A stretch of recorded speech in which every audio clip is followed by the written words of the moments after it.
Okay, let's dive into Genesis chapter 21 for this deep dive. It's a chapter that really moves the story forward in some pretty significant ways. Absolutely. It starts, really, with this huge moment everyone's been waiting for. The promise. The promise fulfilled, finally. Sarah gets pregnant even in her old age and has a son with Abraham. Exactly. And the text makes a point of saying it happened at the very time God had promised him. Yeah. Just underscoring, the divine timing and the miraculous aspect of it all, And the name they give him is Isaac. which means laughter. It's quite something. It really is. Sarah's reaction is fascinating. She says, God has brought me laughter, and she expects others to laugh with her. There's this sense of amazed joy. Yeah, and maybe a bit of disbelief still lingering. She even asks, who could have possibly predicted she'd be nursing a child at her age? Right, yet I have borne him a son in his old age. It really hits home how impossible this seemed from just a human standpoint. And Abraham himself is 100 years old when Isaac is born. So, yeah, extraordinary is the word. And following instructions, Isaac is circumcised on the 8th day, part of the covenant. Integrating him formally into that promised lineage. So they have Isaac, the son of the promise. And, life goes on. Isaac grows. He grows, and eventually he's weaned, which back then was a bigger deal than maybe we think of today. Right, not just about stopping milk. It was a real transition point. Yeah, moving into early childhood, maybe around 2 or 3 years old, it often signified sort of a more solid status, maybe even regarding inheritance. So it makes sense. Abraham throws a big feast. A celebration. But celebrations in Genesis often seem to uncover problems lying just beneath the surface. That's very true. And here, at this feast, Sarah sees something that just flips a switch. The text says she sees Hagar's son, Ishmael, mocking. That word is a bit ambiguous, isn't it? It is. It could mean just playing, maybe jesting around, or it could have a sharper edge, like ridicule, maybe directed at Isaac. We don't know the exact tone, but Sarah's interpretation is clear. Oh, absolutely clear. She sees it as a threat. Her reaction is instant and severe. She goes straight to Abraham and demands, get rid of that slave woman and her son. And she gives the reason. For that slave woman's son will never share in the inheritance with my son Isaac. It's all about securing Isaac's position. Exactly. Inheritance is key. In that culture, a son born to a secondary wife or slave woman could potentially have claims. Sarah wants zero ambiguity. Isaac alone is the heir.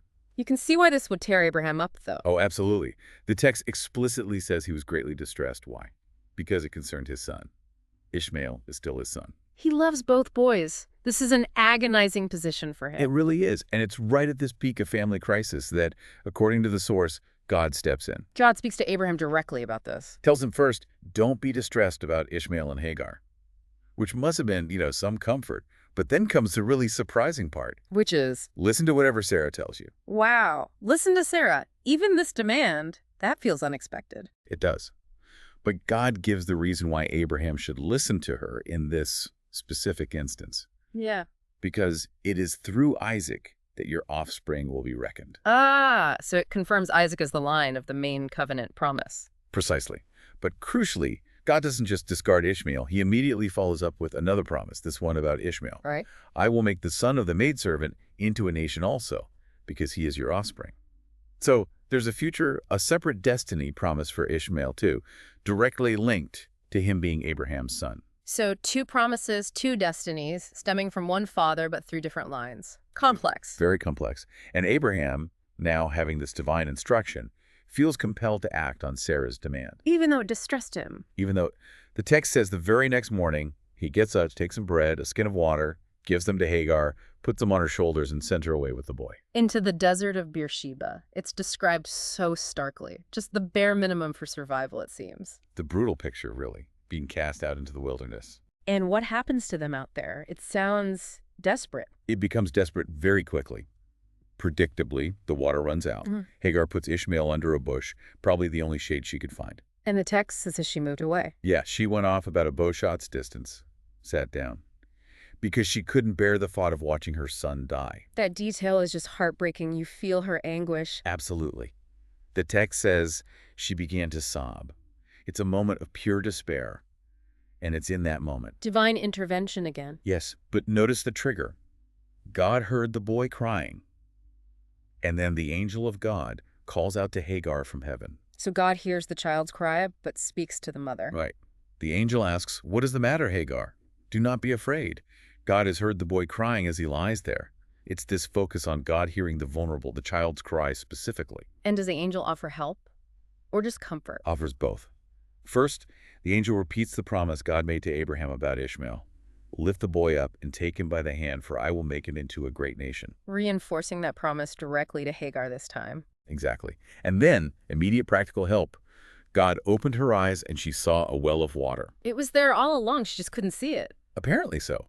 Whether miraculously provided or just her perception being opened, she sees the well, fills the skin, gives Ishmael a drink. They survive. Wow.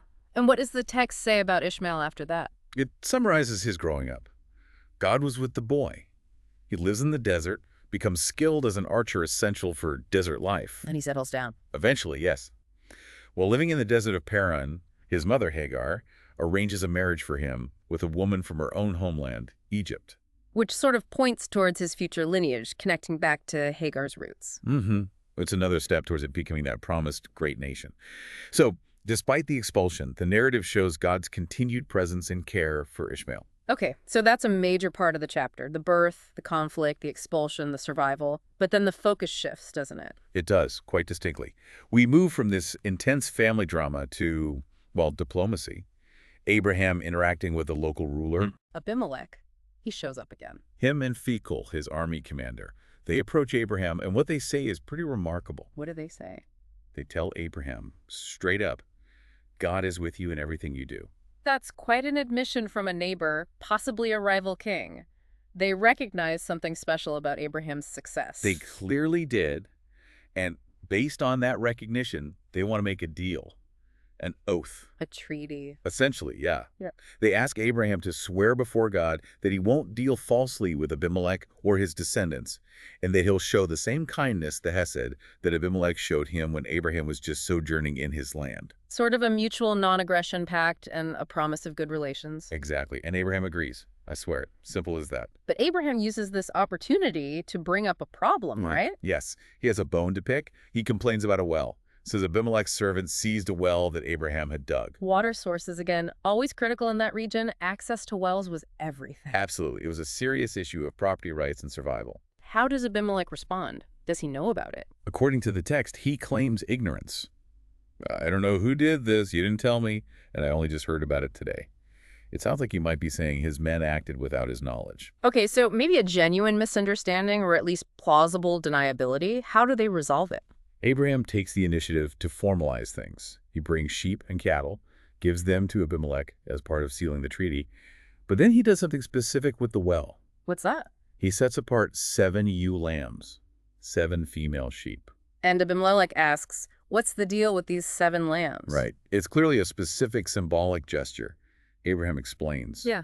They are to serve as a witness, a proof that he, Abraham, dug this well. So it's like a public marker sealed with these 7 lambs, establishing his claim to the well beyond doubt. Precisely. And because they swore this oath, Shava, there, involving these 7 Sheva lambs, the place gets its name. Beersheba, which means? Well of the oath. Or potentially playing on the word for 7, well of the 7. So the treaty is made, the well issue is settled, Abimelech and Phicol head back home.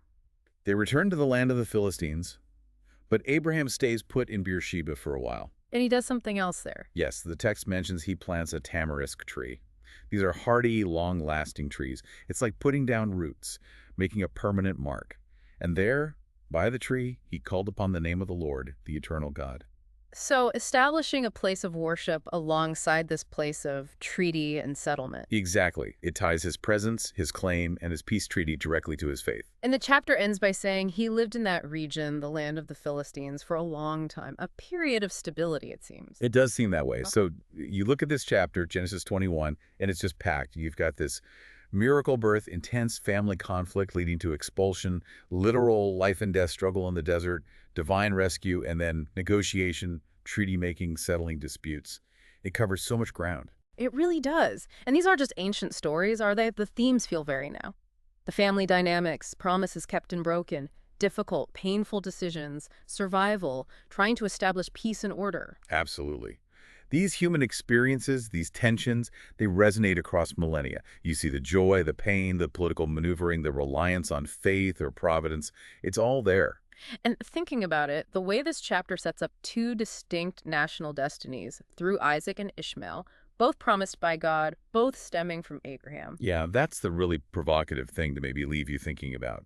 This chapter doesn't just resolve things, it sets things in motion. It lays the groundwork for incredibly complex relationships and histories that unfold much later, histories deeply intertwined because of the events right here in Genesis 21. It really makes you ponder how these promises, born from both joy and deep sorrow, continue to shape the narrative moving forward.